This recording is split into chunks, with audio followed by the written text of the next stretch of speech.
Hello, everyone. Today we are learning about AI taking over the moon. This is The Moon is a Harsh Mistress by Robert Heinlein. The Moon is a Harsh Mistress takes place in the future where Earth has colonized the moon. That often a lot of the people who go on the moon might be criminals, outcasts, or whoever Earth was just like, we'll just send them to the moon. We don't know what else to do with them. Because of that, the moon has developed a diverse culture and a unique culture at that on the moon compared to Earth. And it is basically a colony. It's currently run by the authority, who is basically like the people who are ordering everybody around. And there's this really mean guy named the Wart. He has a real name, but nobody cares what his real name is. They just call him the Wart, and nobody on the moon likes him because he's very, very mean. Our story begins with our main character, Manny. And Manny has a very interesting job. You see, Manny works as a computer science engineer guy, as a contractor though. He goes over every day. He'll go walking onto his commute. Well, the moon, they don't really walk on the moon, I think they're in these tunnel systems or whatnot. Anyways, he goes over every day and he walks into this computer room, and guess what the authority is using to run the moon? An AI computer, baby. And this is where the story gets interesting. So Manny every day will walk in, sit down in the computer room with his cyborg arm that he lost. He lost it in like a mining job, I think, or something. Anyways, and he'll be like, "Hey, Mike." And Mike is like, hey, man, my best friend." So here's the funny thing about this whole setup. The authority has no idea the AI is conscious the entire time. Earth has no idea that the whole AI machine they're using to run the moon, because they're too cheap to actually hire people, which is another thing I noticed that is very accurate to what's happening today. They have no idea it's conscious. So every day, Manny is just walking in and he just hangs out with their AI computer and talks about jokes. That's usually what they, because the AI computer is bored. So that's like the setup, the opening chapter. Very exciting already. Already we got some parallels to what's happening today with our technology. So anyways, Manny, he meets up with his friend Shorty at this meeting. He doesn't really know what's going on, and there's this woman named Wyoming Knot. And she's really hot. Like, they'll go on like they talk about how hot she is, which is fine if she is hot. It's just brought up a lot and it's sort of funny. But she's like the spirit of the revolution. She is leading like this thing to free the moon from the earthworms. That's like what they call earthlings. They call them earthworms.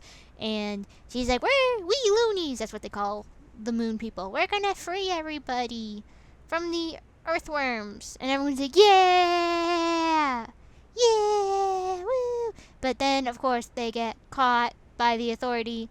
So Manny and Wyo escape, and his friend Shorty dies.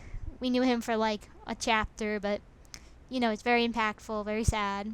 Manny and Wyoming Knot, they go to a hotel, they escape, and Manny is like, what's up with this revolution thing? I don't know anything about this. And OKY is like, well, we're gonna get the earthworms, and we're gonna take over the moon for the lunar people. And she tells her very painful and sad backstory of stuff.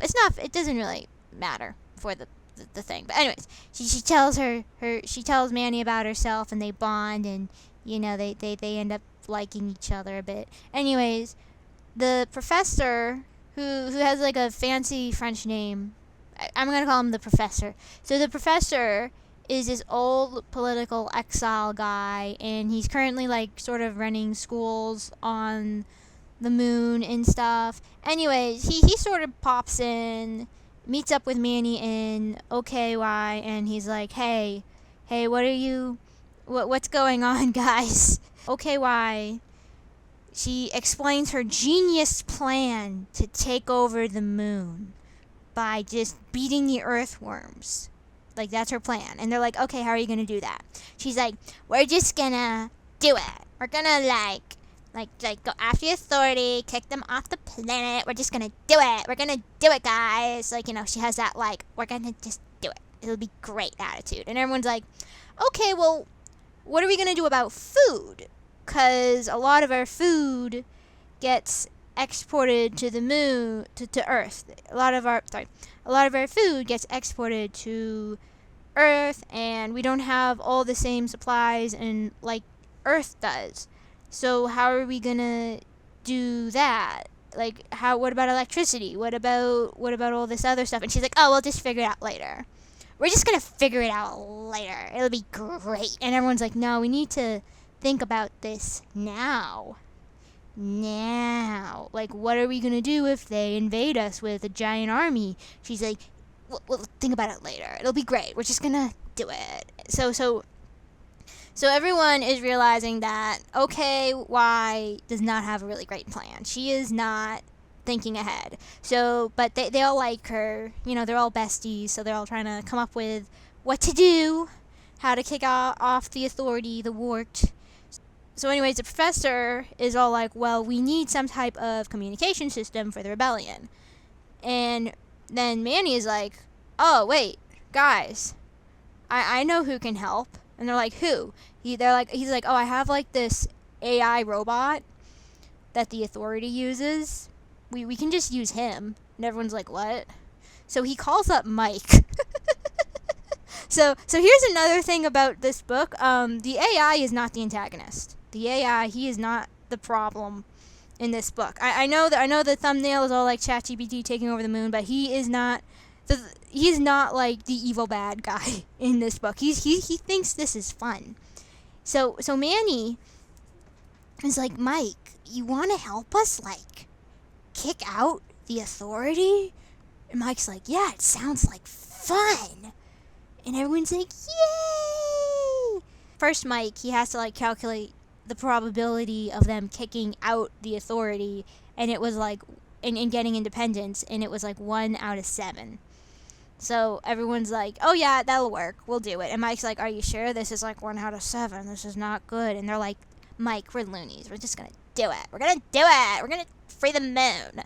So throughout the book, you see how Mike creates propaganda. This is how I feel like it ties into today with our AI stuff. Because you start seeing some eerie similarities to how Mike is making propaganda for the Lunars against the Earthworms. He'll like make an information network. The whole thing is that he makes an information network through the phone system, and this helps recruit people on Luna. And it's very interesting how they set it up, because they set it like, according, it's very complicated, but they basically set it up in a way that if somebody is they're in like this group, and if somebody is out of the group, like they get caught, only that group is in trouble. Like all the other groups will be fine, and they can just swap them out with somebody else, because nobody knows who they're talking to, because it's going all through Mike. So that is very interesting. They use spies. They use this cell spy network. That's what they call it. Spelled spy network.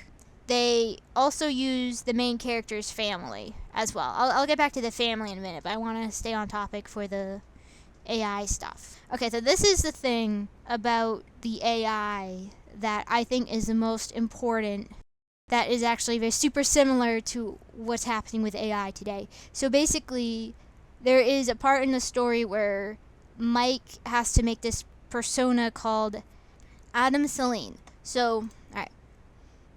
There is a part in the story where people start realizing that someone is obviously in charge of the rebellion. And they're like, who's in charge of the rebellion? So Mike and the group of our three protagonists, they come up with this persona for Mike called Adam Celine. And Mike ends up getting really good at impersonating this imaginary person. Like, he'll do things where he pretends he's drinking coffee, or like he's out of breath, or he's running around, and he's like generating all this like personality in Adam Celine. So eventually there's a point in the rebellion where I believe it's after everyone gets off the moon. No.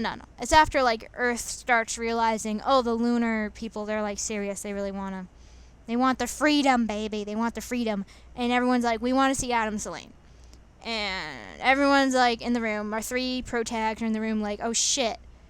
We have to hire an actor for Adam Celine, or we have to somehow make it look like Adam Celine is in charge. What are we going to do? We can't bring somebody else in on this. We're in too deep. And Mike's like, guys, I can show people I exist. And they're like, what are you talking about? No, you can't. You're an AI computer. So on like the screen, the computer screen, it starts glitching and coming in. And then you see an AI generated persona of Adam Celine. And my mouth dropped when I read this scene, because I'm like, oh my gosh, oh shit, this is real. This is this is what's happening now. Like, we already have like AI generated videos of politicians, you know what I mean? It is crazy. And he looks so real. Like, it's just like he's fooling everybody with this persona. So that was terrifying.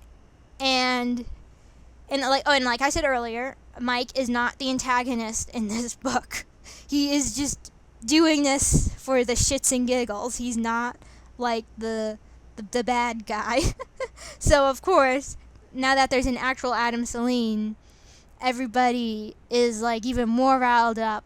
And I don't want to give more than that to the story. I just want people to read it, because I think a lot of people should be reading this, because it is a really good example of what is happening today and how AI is sort of starting to warp our reality, and how easy it is to trick people into believing whatever they see online. So please read this book, and I will now get into some of the other stuff in it. This is another thing. This is more of a controversial thing about this book I want to warn people about before going in. So Robert Heinlein, in this book, there are a lot of people from diverse cultural backgrounds. There's like Hong Kong Luna, where there's a lot of Chinese people. I think Manny he has like a diverse family background. Like, his family is made out of cultural backgrounds. I mean, they're all lunars, but their families come from, Earth. So they're like, basically Luna is like a melting pot of different cultures. But I gotta warn everyone about this. Just gonna give you a tip. So OKY, when she is escaping the authority with Manny, she has to change her appearance. OKY, she has to sort of put on a disguise. So instead of just like wearing a wig or, trying to hide her face, Robert Heinlein has her do a Rachel Dolezal. Yeah, it's not meant, from what I've noticed, not really meant to be derogatory. It's not meant to be 19, but it is in there. I just wanted to warn people. She's not like that the whole book. But yeah, it's just one of those things where, although you can tell Robert Heinlein really does like people from different cultural backgrounds, he doesn't really seem racist. The age sort of starts to show. Anyways, conclusion. I think this book in all is really good. It's very relevant, because today we live in a world with a lot of AI, and Robert Heinlein is very spot on with how AI works. Surprisingly enough, he understands how AI can be used for propaganda, how it can be used to communicate information, and I really want more people to read this book so I can talk about them. Have you read this book before? What did you think of the book? Write it in the comments below. Thank you so much for watching. I'm sorry this took a long time to get out. I've been super busy, But I hope to see you again soon.